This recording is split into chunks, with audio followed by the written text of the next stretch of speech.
So let's talk about Lugus.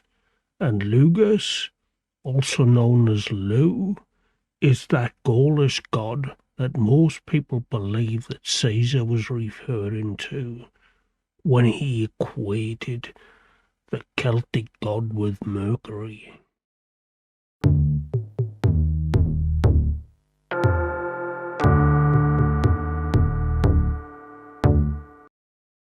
So what do we know about Lugus?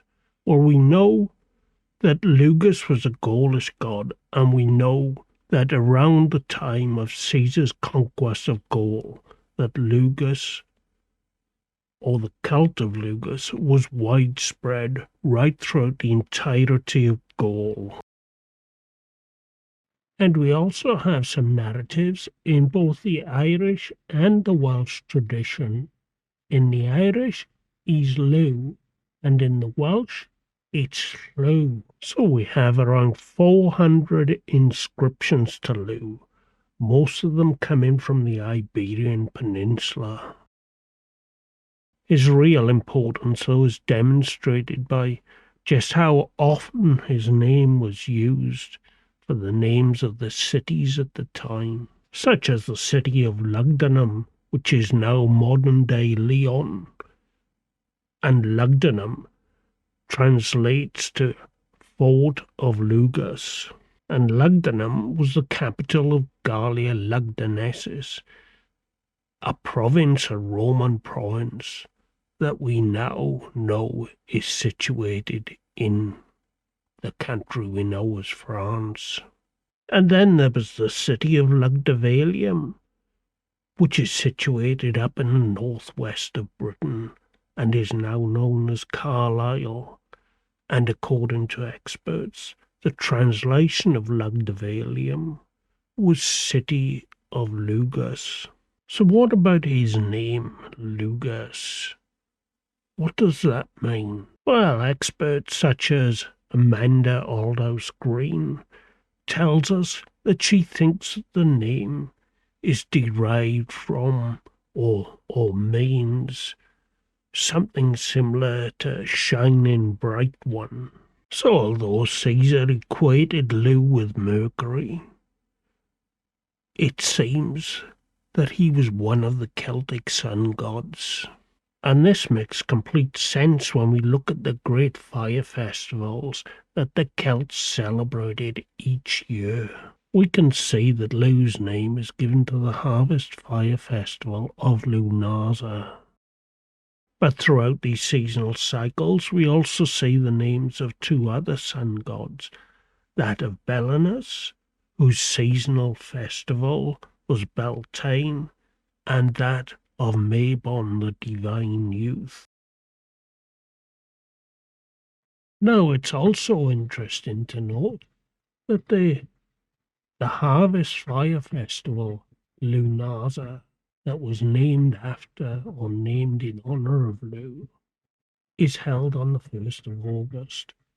And the 1st of August just so happens to be the date that Augustus Caesar inaugurated the Games of Lugdunum. This is unlikely coincidence. I'd say this would just go to support the fact that the 1st of August and the Harvest Festival had always been sacred to the Celtic sun god Lugh.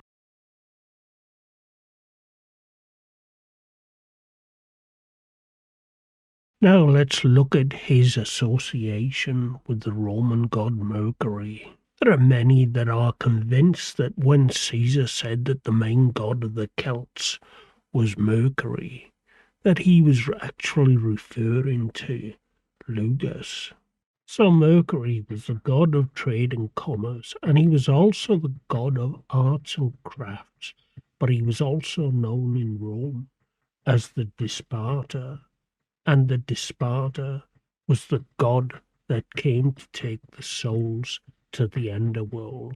In the Irish tradition, Lugh is the master of all arts, skills and crafts. In the Welsh tradition, We're told in the Mabinogi, the fourth branch of the Mabinogi, that he is a shoemaker. And in the Welsh Triads, we're told that he is one of the 3 golden shoemakers of Britain. A skill I suspect that would have been extremely important in the day.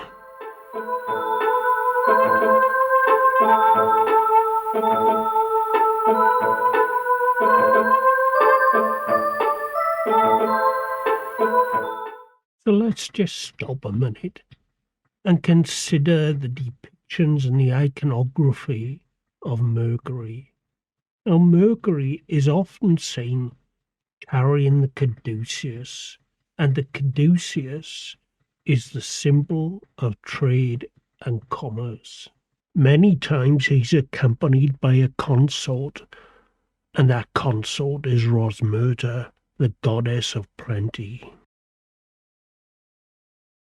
And he's also associated with ravens, and there's an interesting story about the ravens that relates back to Lugus. It's said that the city of Lugdunum was founded on the spot whereby a flock of ravens was seen ascending from the ground, and so this should be the spot that they would choose to build a city that would venerate Lugus. Now, Lugus is also associated with the cockerel, which coincidentally or not, just happens to be the national emblem of France. And as a god of commerce, we often find Mercury carrying bags of money. Now, one interesting fact here that ties Lugus into Mercury is the fact that we found inscriptions, one as which from the Spanish Shoemakers Guild, that ask Lugus for blessings.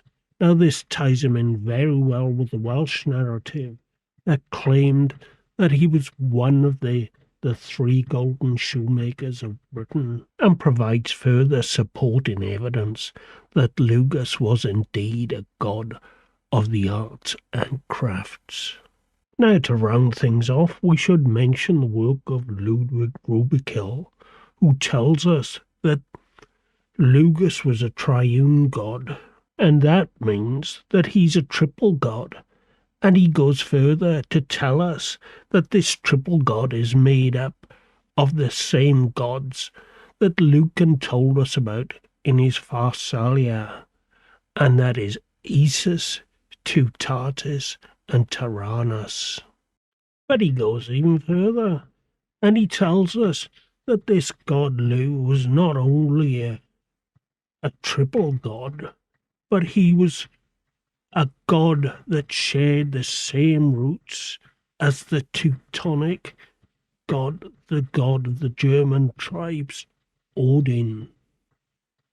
And a study will show that they do share many similarities, and this is not really that surprising when you consider that the Germanic tribes and the Celtic tribes lived side by side with one another, one either side of the Rhine.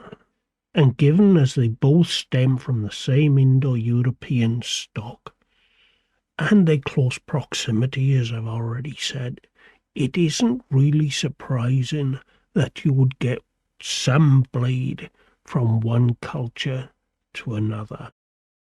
So that's the history of Lugh, Lugos or Lugh, however you want to refer to him. And I hope you've enjoyed today's discussion, and if you have, give us a thumbs up, and don't forget to subscribe if you're not already, and I'll see you again on the next one.